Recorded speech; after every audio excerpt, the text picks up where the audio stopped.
Assalomu alaykum aziz do'stlar. Mana Samarqanddagi navbatdagi obyektimiz. Mana Raysa restoran orqasidagi. Ko'rishingiz mumkin.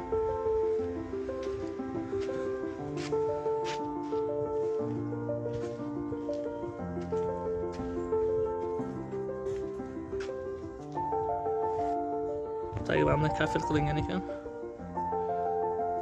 Deraza qisqaga yetib olamiz.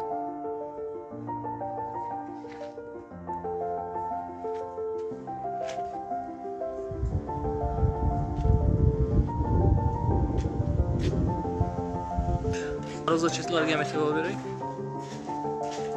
Tepa qismlariga. Qo'shib yopishganmiz.